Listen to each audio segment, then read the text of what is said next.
الحمد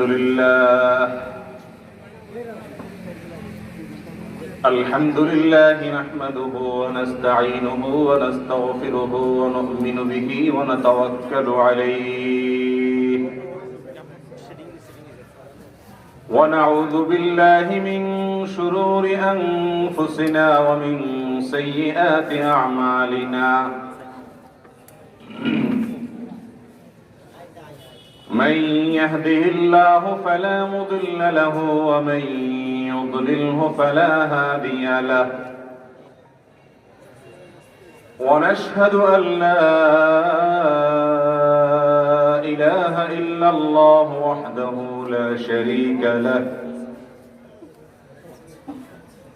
ونشهد أن محمدا عبده ورسوله أرسله بالحق بشيرا ونذيرا وداعيا إلى الله بإذنه وسراجا منيرا أما بعد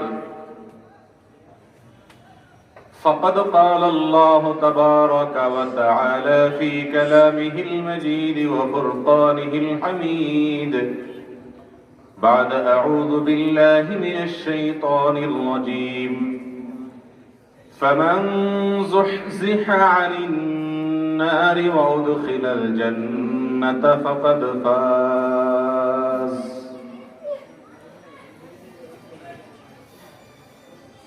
লক্ষ্মীপুর জেলার অন্তর্গত জামিয়াতুল যুব সমাজের উদ্যোগে আয়োজিত দ্বিতীয় তাফসীরুল কোরআন মাহফিলের সম্মানিত সভাপতি, মঞ্চে উপবিষ্ট শ্রদ্ধেয় উলামায়ে কেরাম, মুরব্বিয়ানে কেরাম এবং আমার প্রাণ প্রিয় দিন দরদি ভাইরা ও পর্দার আলের মা ও বোনেরা, সভাপতি মহোদয়ের বক্তব্য শুনছিলাম তন্ময় হয়ে।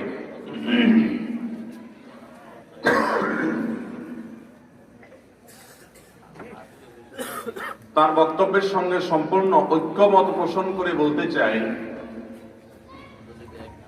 কোন সমাজের যুবকরা যদি জেগে যায় সে সমাজের মানুষ আর ঘুমন্ত থাকতে পারে না। যুবকরা যদি সঠিক পথের দিশা পেয়ে যান তাহলে জাতির জন্য সেটি অনেক আনন্দের বিষয়। যুবকরা যখন মানুষের কল্যাণে ঝাঁপিয়ে পড়বে, মানুষের উপকারের জন্য দলবদ্ধভাবে নেমে পড়বে, সমাজ এবং জাতিকে ঐক্যবদ্ধ রাখার চেষ্টা করবে, সন্দেহাতীতভাবে সমাজের চেহারা পরিবর্তন হতে সময় লাগবে না। জামিয়াতুল যুব সমাজ কোভিড-19 প্যান্ডামিকে ত্রাণ বিতরণ করেছে, বিভিন্ন সময় মানুষের পাশে দাঁড়ায়। এই কথাগুলো জানতে পেরে আমার খুবই ভালো লেগেছে। আপনারা জানেন আমাদের প্রিয় নবী সাল্লাল্লাহু আলাইহি সাল্লামের জীবনের গুরুত্বপূর্ণ একটা দিক ছিল মানুষের সেবা করা। সেটা আজ আমাদের মুসলমানদের কাছ থেকে অনেকটা হারিয়ে গেছে। আল্লাহ রাব্বুল আলামিনকে সন্তুষ্ট করবার জন্য যতগুলো পথ আছে, যতগুলো উপায় আছে, ঈমান এবং ফরজ আমলের পর আল্লাহকে সন্তুষ্ট করার সবচেয়ে সহজ উপায় হলো মানুষের সেবা করা। এটা আমার বক্তব্য না। তাবরানী বর্ণিত হাদিসে প্রিয় নবী সাল্লাল্লাহু আলাইহি ওয়াসাল্লাম ইরশাদ করেছেন, আহাব্বুন নাস ইলাল্লাহি আনফাউহুম লিন-নাস। মানুষের মধ্যে আল্লাহর কাছে সবচেয়ে প্রিয় মানুষ তারা যারা মানুষের জন্য বেশি থেকে বেশি উপকার করে, মানুষের কল্যাণ করে, মানুষের পাশে দাঁড়ায়। এই মানুষগুলো সবচেয়ে বেশি আল্লাহর কাছে প্রিয় হয়। ডক্টর খন্দকার আব্দুল্লাহ জাহাঙ্গীর রাহিমাহুল্লাহ, আপনারা নাম শুনেছেন, ইসলামী বিশ্ববিদ্যালয় কুষ্টিয়ার স্বনামধন্য প্রফেসর ছিলেন। রোড অ্যাক্সিডেন্টে মারা গেছেন। বাংলাদেশের হাতে গোনা কয়েকজন আলেমের মধ্যে থেকে একজন ছিলেন। স্যার একটা কথা প্রায় বলতেন যে আমার সারা জীবনের পড়াশোনা ইসলাম নিয়ে, গবেষণা, এই সবগুলোর খোলাসা এবং সারমর্ম হলো দুইটা কথা। এক, ঈমান এবং ফরজ আমলের পর, গুনাহ থেকে বাঁচার পর আল্লাহকে খুশি করার সবচেয়ে সহজ এবং প্রধান উপায় হলো আল্লাহর বান্দার উপকার করা। আল্লাহর বান্দার উপকার করলে আল্লাহ যত খুশি হয়, অন্য কোনো আমলে আল্লাহ এত খুশি হন না। আর কুফরির পরে, ফরজ আমল ত্যাগের পরে যত কাজে আল্লাহ নাখোশ হন, অসন্তুষ্ট হন, তার মধ্যে সবচেয়ে বেশি অসন্তুষ্ট হন আল্লাহর কোন বান্দার ক্ষতি করলে। আমরা নামাজ, রোজা, হজ, যাকাত সবকিছু করেও মানুষের পেছনে লাগার কাজটা করি কি করি না বলে? আল্লাহ তাআলা আমাদেরকে খাঁটি মুসলমান হওয়ার তৌফিক দান করুন। অতএব জামিয়াতুল যুব সমাজ মানুষের কল্যাণে যে কাজ করে যাচ্ছে, আজকের অনুষ্ঠানের মাধ্যমে আমি তাদেরকে অনুপ্রেরণা দিয়ে যেতে চাই যে আপনারা এলাকার মুরব্বীদের পরামর্শ নিয়ে, উলামায়ে কেরামকে সামনে রেখে তাদের পরামর্শ নিয়ে আল্লাহ এবং তার রাসূল সাল্লাল্লাহু আলাইহি সাল্লামের পথে মানুষকে আহ্বান করবেন, সত্য সুন্দরকে ছড়িয়ে দিবেন, সমাজকে আলোকিত করবেন, মানুষের পাশে দাঁড়াবেন। প্রিয় নবী সাল্লাল্লাহু আলাইহি সাল্লামের হারিয়ে যাওয়া, রেখে যাওয়া সুন্নাহগুলোকে পুনরায় বাস্তবায়ন করবেন। মুসলিম শুধু নামে মুসলিম হবে না, মুসলিম শুধু ইবাদতে মুসলিম হবে না, মুসলিম সেবা এবং মানুষের পাশে দাঁড়িয়ে মুসলমানিত্বের প্রকাশ ঘটাবে। আল্লাহ তাআলা জামিয়াতুল যুব সমাজকে সেই তৌফিক দান করুন। মুহতারাম হাজরিন, আমার নামে একটা বিষয় ঘোষণা হয়েছে। বিষয়টা আপনারা দেখেছেন। জন্মের সুন্নত থেকে নিয়ে, জীবনের সুন্নত থেকে নিয়ে মৃত্যুর সুন্নত পর্যন্ত সময় হলো 10 মিনিট। কেমন যেন সমুদ্রকে ডিব্বায় ভরে দেওয়ার দায়িত্ব দেওয়া হয়েছে। এটা কঠিন কাজ। এজন্য আমি কর্তৃপক্ষকে বলেছি যে এই বিশাল বিষয় নিয়ে কথা অল্প সময়ে বলা সম্ভব নয়, তার চাইতে আমি অন্য একটা বিষয়ে ছোট্ট কিছু কথা বলে আমাদের মূল আয়োজন আজকে প্রশ্নোত্তরে চলে যাব। প্রশ্নোত্তরটাকে আমি বেশি গুরুত্ব এই জন্য দেই, বক্তা বক্তৃতা দেয় তার মন মতো। আমি যে বিষয় ঠিক করি ওই বিষয় নিয়ে আপনাদেরকে কথা বলি, তাই না? আর প্রশ্নোত্তর হয় শ্রোতার মন মতো, কারণ আপনি কি জানতে চাচ্ছেন সেটা তো আমি জানি না। আপনাদের 50 জনের 50টা প্রশ্নের উত্তর আসলে সমাজের মানুষের চাহিদা পূরণ হবে, তাদের মনের কথাগুলোর জবাব তারা জানতে পারবে। কিন্তু আমি আমার মতো ওয়াজ করে চলে গেলে তো আপনাদের মনের অজানা বিষয়গুলো জানা নাও হতে পারে। এই জন্য দিনী প্রোগ্রামগুলোতে প্রশ্নোত্তরের সেশন থাকা উচিত। তবে প্রশ্নোত্তরের মাধ্যমে মানুষ ভেজাল লাগানো প্রশ্নোত্তর ঢুকায় দেয়, ঠিক না? ঠিক। হুজুরের মুখ দিয়ে একটা ভেজাল্লা কথা যদি বাইর করা যায়, নিজের মন মতো কথাটা বাইর করা যায়, এই ধান্দায় অনেকে প্রশ্ন করে। সেই সুবিধা যাতে কেউ নিতে না পারে সেজন্য আমরা প্রশ্ন ফিল্টার করে ফেলেছি, আলহামদুলিল্লাহ। কথা বুঝতে পারছেন? যাতে করে কোনো ভেজাল মার্কা প্রশ্ন করার সুযোগ না হয়। আল্লাহ তাআলা আমাদেরকে এই কষ্ট করে আয়োজন, এই প্যান্ডামিকের মধ্যে আমরা একত্র হয়েছি, কোভিড-19 এই ভয়াবহতার মধ্যে শীতের রাতে আমরা কষ্ট করে একত্রিত হয়েছি, আয়োজন করেছেন। এই আয়োজন থেকে প্রতিটি কথাকে আল্লাহ রাব্বুল আলামিন আমাদের জন্য উপকারী কথা বলার তৌফিক বক্তাদেরকে দান করুন, আর আপনাদেরকে এবং সবাইকে আমাদের আমল করার তৌফিক নসিব করুন। ভাইরা আমার, আমি কথা বলতে চাই চতুর্মুখী ফিতনার আক্রমণে যখন ইমানদারদের ইমান বিধ্বস্ত প্রায়, এই মুহূর্তে ফিতনা থেকে বেঁচে থেকে নিজের ইমানকে সুরক্ষিত রেখে দুনিয়া থেকে চলে যাওয়ার উপায়টা কি? সাহাবায়ে কেরাম রিদওয়ানুল্লাহি তাআলা আলাইহিম আজমাইন, প্রিয় নবী সাল্লাল্লাহু আলাইহি সাল্লামের সুপ্রিয় সাহাবীরা, শিষ্যরা, তারা সর্বদা তাদের ঈমান নিয়ে পেরেশান থাকতেন। ফিতনার সময়কে নিয়ে তারা ভীত সন্ত্রস্ত থাকতেন। কখন কোন ফিতনায় ঈমান চলে যায়, ইসলাম থেকে দূরে সরে যান, এটা নিয়ে তাদের কোনো চিন্তার শেষ ছিল না। প্রিয় ভাইরা আমার, কিয়ামত যত নিকটবর্তী হচ্ছে, দুনিয়া যখন তার পরিণতির দিকে, সৃষ্টি জগৎ যত তার পরিণতির দিকে চলে যাচ্ছে, দুনিয়া থেকে ফিতনা, ধোঁয়াশা, বিভ্রান্তি এগুলো কমছে নাকি বাড়ছে? বাড়তেছে। কোনো সন্দেহ আছে? ফিতনা যখন বাড়তে থাকে তখন মানুষ সত্য কোনটা এটা খুঁজে পেতে কষ্ট হয়। সবাই বলে আমারটা সত্য, সবাই বলে আমারটা সঠিক।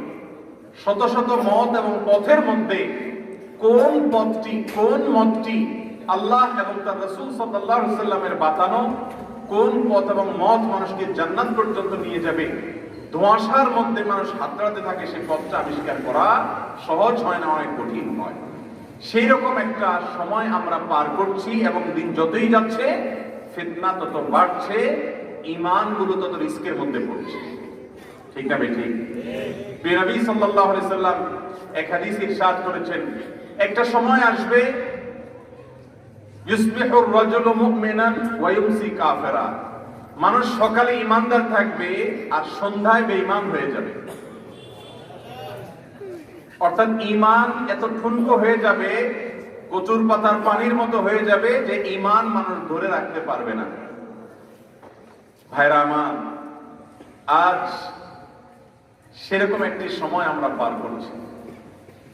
কোন কথায়, কোন বিশ্বাস, কোন মন্তব্যে আমার ঈমান থাকছে, কোনটাতে চলে যাচ্ছে সেটার খোঁজ খবরও আমাদের।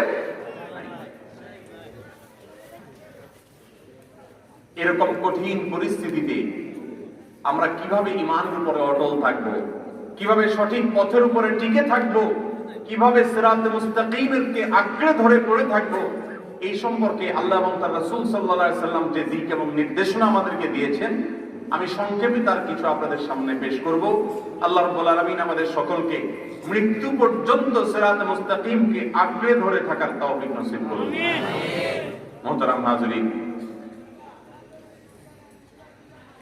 এক একটা ঝড় আসে, এক একটা তুফান আসে, লন্ডভন্ড করে দিয়ে চলে যায়।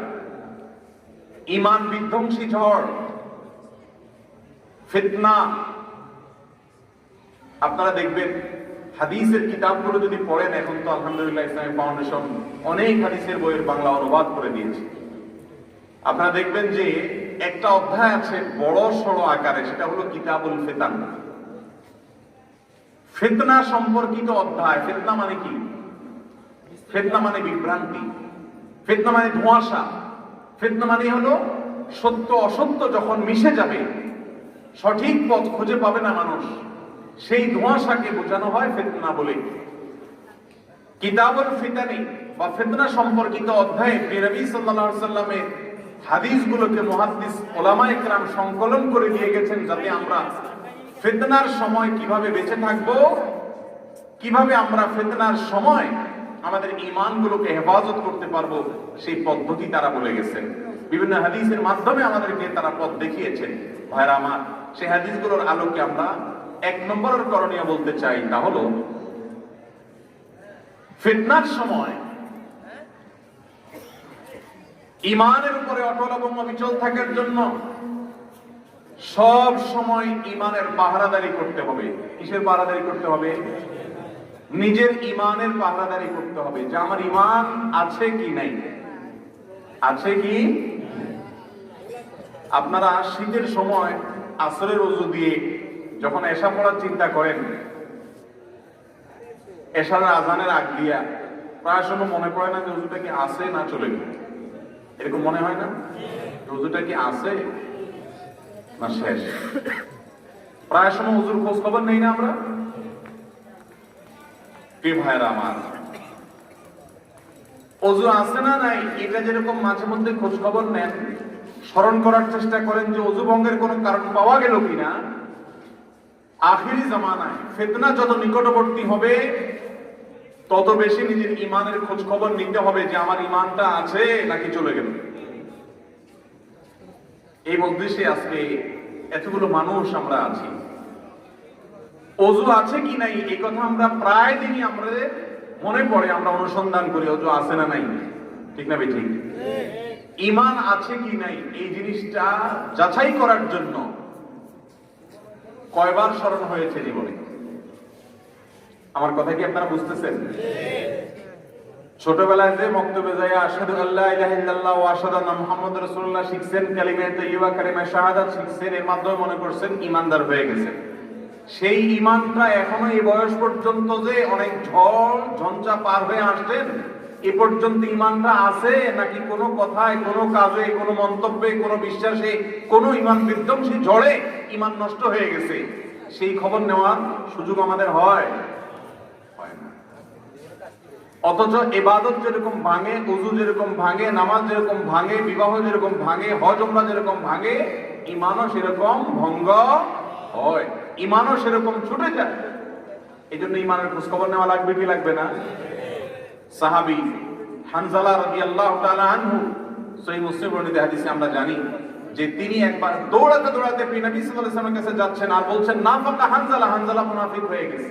অর্থাৎ হানজালা ভিতরে ঈমান আছে কিনা তিনি সন্দেহের মধ্যে পড়ে গেছে। সেটাকে ফাইন্ড আউট করার জন্য, রোগটা ধরার জন্য, নিশ্চিত হওয়ার জন্য নবীজির দরবারে চলে আসছেন, ইয়া রাসূলুল্লাহ, আপনার মজলিসে থাকলে মনে হয় আখিরাত ছাড়া আর কিছুই করব না। যখন সংসারে চলে যাই, কাজে কর্মে চলে যাই, আল্লাহর স্মরণটা সেভাবে আর থাকে না। এই যে আপনার সামনে আসলে এক অবস্থা, পেছনে গেলে আরেক অবস্থা, এটা কি আমার মুনাফিকি কিনা, এটা কি আমার ঈমানটা চলে যায় কিনা? এর ফলে সাহাবী ঈমান নিয়ে চিন্তিত ছিলেন। কিন্তু আমাদের ঈমান নিয়ে কোনো টেনশন আছে? ঈমান নিয়ে কোনো টেনশন নেই। আমরা মনে করি ছোটবেলায় ঈমান আনছি, মরণ পর্যন্ত হাতুড়ি দিয়ে পিটাইলেও বোধহয় ঈমান আর ভাঙে না। অথচ ঈমান ভাঙে না, ভাঙে না প্রিয় ভাইরা আমার। এই জন্য ফিতনার যুগে বেশি থেকে বেশি ঈমানের নবায়ন করতে হবে, ঈমানের নিরীক্ষণ করতে হবে, ঈমানের যাচাই বাছাই করতে হবে, ঈমান আছে না নাই খোঁজ খবর নিতে হবে। আল্লাহ রাব্বুল আলামিন আমাদের সবাইকে তৌফিক নসিব করুন, আমিন। কারণ বহু ঝড় আসবে, এক একটা ঝড়ে বহু মানুষ বেঈমান হয়ে যাবে, এক একটা ঝড়ে বহু মানুষ বেঈমান হয়ে যাবে। এক একটা তুফান আসবে, এক একটা কথা উঠবে, অনেক মানুষ আল্লাহ এবং তার রাসূলের আনুগত্য বাদ দিয়ে অন্য কারোর আনুগত্যকে প্রাধান্য দিয়ে দিবে। কথা কি বুঝতে পারছি? এরকম ঈমান বিধ্বংসী ঝড়গুলোতে ঈমানকে ধরে রাখা কঠিন একটি বিষয়। মুসলমান নাম ধারণ করা অনেক সহজ, ঈমানকে আঁকড়ে ধরে রাখা ভাইরা আমার অনেক কঠিন। আল্লাহ রাব্বুল আলামিন আমাদেরকে একচ্ছত্র আনুগত্য, দাসত্ব, আত্মসমর্পণ শুধুমাত্র আরশে আজিমের মালিকের জন্য মৃত্যু পর্যন্ত করে যাওয়ার তৌফিক নসিব করুন, আমিন। ঈমান বিধ্বংসী যত ফিতনা, যত ঝড়, যত তুফান আসে, এগুলো থেকে আল্লাহ তাআলা আমাদের সবার ঈমানকে হেফাজতে রাখুন, আমিন। ফিতনার সময় অটল এবং অবিচল থাকার জন্য হকের উপরে, ঈমানের উপরে দ্বিতীয় করণীয় হলো সুন্নাতকে আঁকড়ে ধরা, রাসূলের সুন্নাতকে কি করা? আঁকড়ে ধরা। ভাইরা আমার, সুন্নাতে রাসূল সাল্লাল্লাহু আলাইহি ওয়াসাল্লাম অর্থাৎ আমার নবীজির আদর্শ কি, এই একটা জায়গায় অন্ধ হয়ে যাবেন। অন্ধ হবেন কোথায়? শুধু মুসলমান নবী সাল্লাল্লাহু আলাইহি ওয়াসাল্লামের আদর্শ ছাড়া আর কোনো কিছুতে অন্ধ হওয়ার কোনো সুযোগ। কোরআন তো বটেই যে সুন্নাহ মানবে তাকে তো কোরআন অবশ্যই মানতে হবে। কোরআনকে অনুসরণ করার পাশাপাশি সুন্নাতে রাসূলের অন্ধ অনুকরণ, অন্ধ অনুকরণ শব্দটা নেগেটিভ সেন্সে ব্যবহার হয়, কিন্তু আমরা এটাকে পজিটিভলি বোঝাতে চাচ্ছি। অর্থাৎ কোন প্রকার চোচারা ছাড়া, কোন প্রকার কেন কিন্তু ছাড়া, কোন প্রকার ব্যাখ্যা বিশ্লেষণ, মনমত ব্যাখ্যা বিশ্লেষণ ছাড়া রাসূল করিম সাল্লাল্লাহু আলাইহি সাল্লামের সুন্নাতের একচ্ছত্র অ্যাবসোলিউট অনুসরণ, অনুকরণ, এটাই ফিতনার যুগে আমাদেরকে ঈমানের উপরে অটল অবিচল রাখতে সাহায্য করবে ইনশাআল্লাহ। ভাইরা আমার, প্রিয় নবী সাল্লাল্লাহু আলাইহি সাল্লাম বলেছেন, আমার পরে তোমরা যারা বেঁচে থাকবে দেখবে নানা রকমের মত আর পথ শুরু হয়েছে।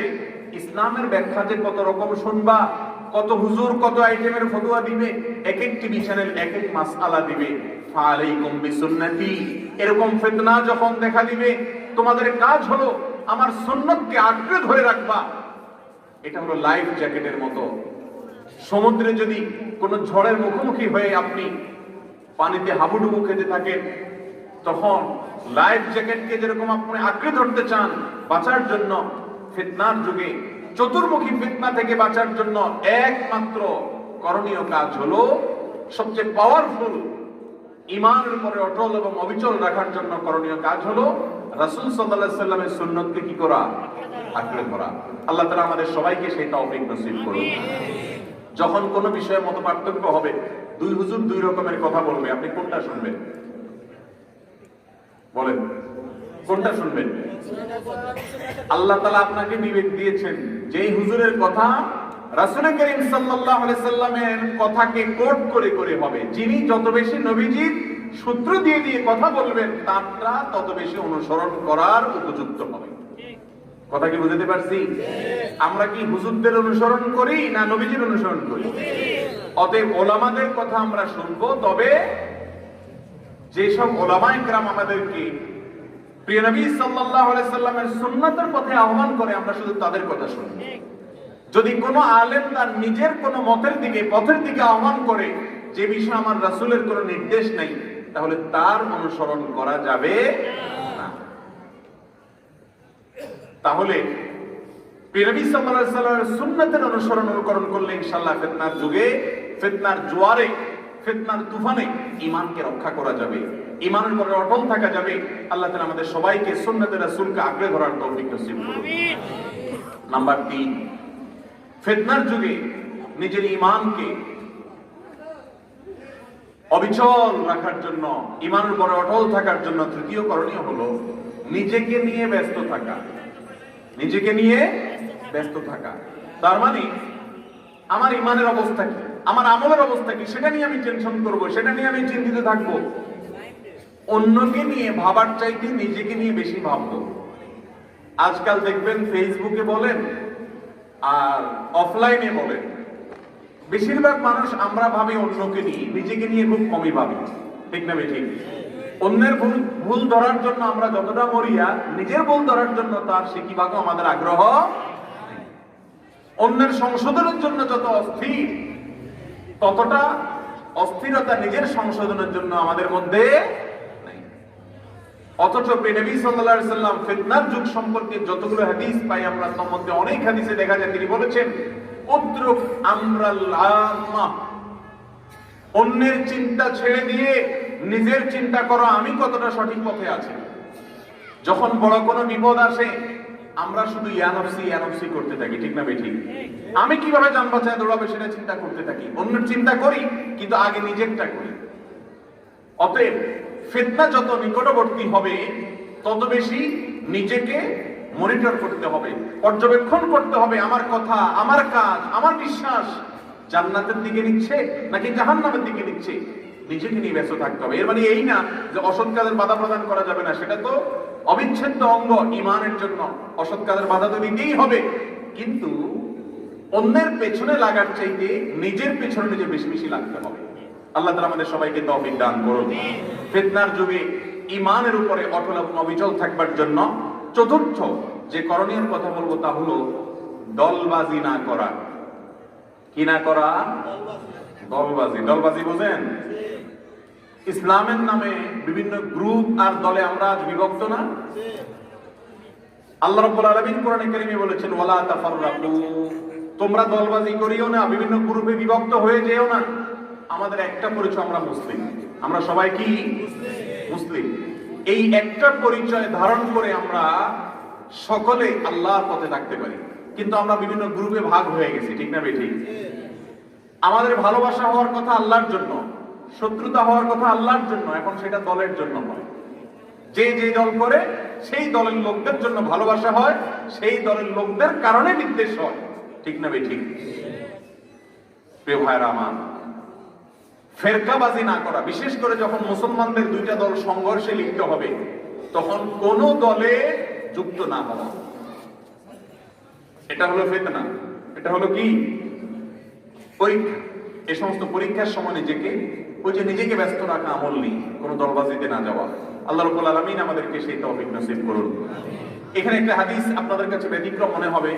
রাসূল আকরাম সাল্লাল্লাহু আলাইহি ওয়াসাল্লাম বলেছেন, আলাইকুম বিল জামাআহ, তোমরা জামাতকে আঁকড়ে ধরবে।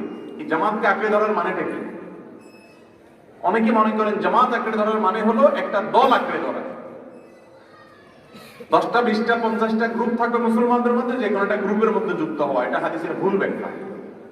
এই হাদিসের সঠিক ব্যাখ্যা হলো মুসলিমদের সাধারণ যে জামাত সেখান থেকে বিচ্ছিন্ন না হওয়া, মুসলিমদের সাধারণ জামাত থেকে আলাদা না হওয়া। এই জন্য হাদিসের পরের অংশ শুনলে বুঝবেন এটার অর্থ, মান শাজ্জা শুজ্জা ফিন্নার, যে ব্যক্তি দল থেকে পৃথক হয়ে বিচ্ছিন্ন হয়ে যাবে তাকে জাহান্নামে বিচ্ছিন্নভাবে ফেলে দেওয়া হবে। প্রিয় ভাইরা আমার, 10টা দল করে 20টা দল করে আলাদা আলাদা দলে বিভক্ত হতে আমাদেরকে ইসলাম বলে নাই। হ্যাঁ, কাজে শৃঙ্খলার জন্য, সুবিধার জন্য আপনি সাংগঠনিক রূপ বা এই যে যুবকরা একটা সংগঠন করছে, তাদের এলাকাতে তারা কাজ করছেন, এরকম কোন সাংগঠনিক রূপ বা কোন দলীয় রূপ দিয়ে আপনারা শৃঙ্খলা রক্ষার্থে কাজ করতে পারেন। কিন্তু মনে রাখবেন, আপনার ভালোবাসা ওই দলীয় গণ্ডির কারণে যেন না হয়। কার কারণে হবে? আল্লাহর কারণে। আল্লাহ তাআলা আমাদেরকে সেই তৌফিক দান করুন। ফিতনার এই সময় ঈমানের উপরে অটল এবং অবিচল থাকার জন্য, ফিতনা থেকে বাঁচার জন্য 5 নম্বর করণীয় হলো আল্লাহর কাছে আশ্রয় চাওয়া, পানা চাওয়া। দোয়ার মাধ্যমে, আপনারা জানেন আমাদের প্রিয় নবী সাল্লাল্লাহু আলাইহি ওয়াসাল্লাম বহু দোয়াতে আল্লাহর কাছে আশ্রয় চাইতেন। আল্লাহুম্মা ইন্নী আউযু বিকা মিনাল ফিতানি মা যাহারা মিনহা ওয়া মা বাতান। আল্লাহ, প্রকাশ্য অপ্রকাশ্য যত রকমের ফিতনা আছে, ধোঁয়াশা আছে, এগুলো থেকে আপনি আমাকে হেফাজতে রাখেন। আমিন। ফিতনার অন্ধকারে হকের পথ যেন আমি পেয়ে যাই, আপনি আমাকে তৌফিক দান করেন। এই জন্য তিনি ফিতনা থেকে পানা চাইতেন। এই দোয়াগুলো আল্লাহর কাছে বেশি বেশি করতে হবে। আল্লাহ তাআলা আমাকে, আপনাকে, আমাদের সবাইকে ফিতনার সময় ঈমানের উপরে অটল এবং অবিচল থাকার তৌফিক নসিব করুন। কিয়ামতের পূর্বে চতুর্মুখী ফিতনা আমাদেরকে আক্রমণ করছে। কত গ্রুপ, কত রকমের স্লোগান নিয়ে আসছে। হিজবুত তাওহীদ মানে তাওহীদের দল, কত চমৎকার নাম, তাই না? এরকম আরো কত নামে কত দল হয়েছে। এই সব আহলে কোরআন, কোরআনের অনুসারী, ইউআরএফ, কোরআন রিসার্চ ফাউন্ডেশন, এরকম অনেক আকর্ষণীয় মুখরোচক নাম দিয়া বহু গ্রুপ বাহির হয়েছে কি হয় নাই? দেশে বিদেশে সব জায়গাতে। মনে রাখবেন, আপনি কোরআন এবং সুন্নাহর অনুসারী, কোরআন এবং সুন্নাতের অনুসারী। আর এই জাতীয় যে সমস্ত ফিরকা কোরআন এবং সুন্নাহ থেকে বিচ্ছিন্ন হয়ে গেছে, তাদের থেকে বেঁচে থাকা বড় কঠিন। আল্লাহ তাআলা আপনার আমার ঈমানকে, আমাদের আমলকে, আমাদের আকীদাকে ফিতনার সকল ঝড় থেকে বাঁচিয়ে হেফাজতে রাখার তৌফিক নসিব করুন। ভাইরা আমার, সংক্ষিপ্ত কিছু কথা আমি আরজ করতে চাইলাম, সংক্ষিপ্ত করতে গিয়ে একটু লম্বা হয়ে গেছে। আপনাদের কাছে আশা করি এই কথাগুলো স্মরণ থাকবে এবং এই পয়েন্টগুলো, আমি পয়েন্ট আকারে 5টা পয়েন্ট বললাম, সেগুলো আপনারা মাথায় রাখবেন। আমিও চেষ্টা করবো আমল করার। আমি আমলের নিয়তে বলছি। আল্লাহ তাআলা আমাকে, আপনাকে, আমাদের সবাইকে আমলের তৌফিক নসিব করুন।